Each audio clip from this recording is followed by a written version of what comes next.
Welcome back and thanks for staying with us. It's certainly the big story here at home. The IEC says more than 300,000 people visited their sites across the country during the first day of their voter registration drive. The Commission says there were also over 20,000 transactions online. Let's get you an update of how things are faring. Granville Abrahams is the General Manager for Electoral Matters for the IEC and joins us now via our video link. And Granville, it's lovely to have you on the program. Thanks for speaking to us this afternoon. It goes without saying that it feels like there's a lot at stake, given just what the IEC's own targets are around this voter registration drive. How do you reckon day two's going? Well, first of all, Leander, just an update on day one. The transactions for the total of day one, online as well as at voting stations, was just over 750,000. And so far for today, it's going a little bit better. Still a few hours to go, and we already, as I just look at my screen, we have about 640,000 people that have already gone through and made a registration transaction for the day. So today is much better. It's a bit faster. We expect, as per norm, historically, a last-minute rush, but also want to assure people that we will deal with everyone who present themselves on time. And then, obviously, of course, we still have the other facility 24/7, anywhere, anytime, on our online platform. Yeah. And how do these numbers, Granville, compare to what we've seen in the past? I mean, 640,000 as absolute value sounds like a lot, but once you start applying context around how many eligible voters we have and how many people ultimately rock up to vote, it does tell a bit of a different picture, doesn't it? Yes, no, it does. Well, I think what we also need to realize is that whilst obviously we expect a bit more, and I think everyone needs to play a role in that, that the IEC has provided all of the facilities to make it possible for people to come out and register, and not only to go into their neighborhoods, into their voting districts, but also to make alternative platforms available. I think a lot is said about the participation of the youth, but we need to also compare ourselves to international norms. Just yesterday, I was looking at the figures, and I'm saying that, for example, if we're saying that the 30 to 39 age group has the highest participation rate, surely at some point in time, the 30 to 39s must have been also under the age of 30 and youth. So I think it's not necessarily indicating a non-participation or withdrawal. Is just maybe perhaps also, if one looks at the trend, is that the electorate may decide to come on board a little bit later because the youth is unfortunately right at the bottom and they require new entrants, whereas other age groups, they just take on, as people get older, they just take those on who are already registered.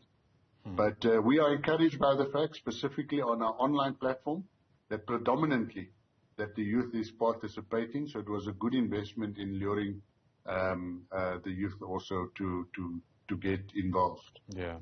Look, it might be quite early to tell, but I mean, we a lot of the time speak about the demographic according to age and that kind of divide, but I wonder whether you're able to tell us which regions of the country seemingly are participating, at least in this step of the electoral process. In the past, there's typically a presumption that more urban communities are engaged in our democratic processes than their rural counterparts, but are any of those trends emerging yet?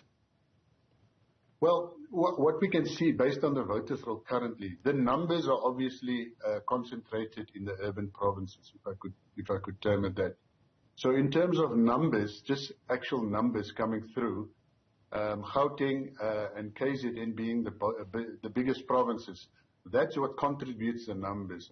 But if you look at the voters roll and compare it as a percentage of the voting age population, as provided, whether you use the Department of Home Affairs or Stats SA, then surprisingly, percentage-wise, a province such as Limpopo, their participation rate is quite high, above 70-75%. So it's not necessarily about the numbers also. If you look at the level of participation, it may be in provinces that may not be as populous. But the biggest numbers in closing the gap is in your Gauteng. That is where we have the biggest gap. and then obviously also in your other urban concentrated provinces. That's interesting. A number of communities have also, of course, had a number of challenges. I'm thinking about KZN, for example, with all the flooding that's taken place there. I'm sure as the IEC, you've had an interest in keeping a close eye on some of those areas. Given those unique challenges, people losing their IDs, for example, people worried about where they're going to sleep and not registering, are you finding that there is that kind of an expected lack of participation in those places, or are people, despite the challenges, actually coming out and wanting to register? Yes, indeed. I can assure you, for example, in cases like these, and also in the past where we've had fires in informal settlements, that Home Affairs is very responsive and goes out of their way to ensure that those who have lost, if I could call it, their identity, they're very quick to respond and offer those services. And they have been open for this entire weekend. They are still open. They are only closing at 5 o'clock. They're maintaining the same hours we do. And one of the things that they will issue you, especially for registration, while they process the replacement ID, is what we call a temporary identity certificate. And in terms of the legislation, a temporary identity certificate is deemed to be an identity for the purpose of registration, and that we will accept. So the facilities are open, and as I said, where there are disasters, they are quick to respond to the needs of those specific communities. I also find that it's also a good time to embark on a great level of voter education. There's a lot of talk around this being a final chance for in-person registrations. Tell us how true that is, because, of course, registrations generally can continue until there's a proclamation by the President. Yes, I think Ayanda, that's a very good question, and let me deal with it in detail. Two things. This is the last time that we're going to be opening up our voting stations. That is the 22,303 voting stations. We won't be opening them for voter registration again, which means you can't go to your voting station to register after today. What you can do, if you want to do so in person, is go to your local IEC office. And the local IEC offices, there's a list of them, or you can call our call center on 0800 11 8000 to determine the location of your local office. And you may go there during office hours to do the same thing that you would do at the voting station. Please bring along your ID document. Secondly, is that online registration will continue until 12 o'clock on the day of the proclamation. And I emphasize the proclamation. It may be that the President may, at the opportune time, make an announcement to prepare the nation of the date of his proclamation, his intended proclamation. Now, the announcement itself will not close the voters' roll. It's the actual proclamation in a government gazette that will proclaim the election, and on that day that the election is proclaimed by the President as well as the 9 premiers, since we also have a provincial election, on that day at 12 midnight, that is when we do not allow any more entrants onto the voters' roll to participate. And I don't necessarily only mean entrants, I also mean any changes. In this election, it's going to be extremely important that you are registered where you intend to vote. You can only vote where you are registered. So if somebody has moved, then it is important that they update their details. And that is why I'm also encouraged by the fact that we have quite a number of people who have changed their address. I think that has been the dominant feature. People have moved and they've changed their address, and I'm sure it's because they have heeded the call. And, there's been a lot of, for instance, talk about the IEC's ability to respond to what is likely to be a very unique election, right? I mean, there's the involvement of independent candidates. Some people are calling this the second 1994. One certainly gets a sense that the stakes are high. As things stand, I mean, how confident do you feel as part of the IEC that, in fact, you're able to rise to the challenge, notwithstanding the internal constraints, things like budget constraints that have loomed over the IEC for some time now? No, we operate and we plan within the budget. So there are at this stage there are certainly no constraints there.